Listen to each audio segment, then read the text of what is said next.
Brad, mukhang naparamihin mo ah.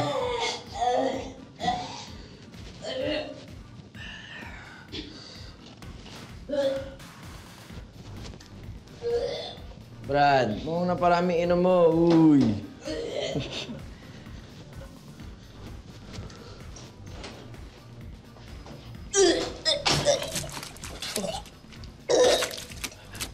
Miss, okay ka lang?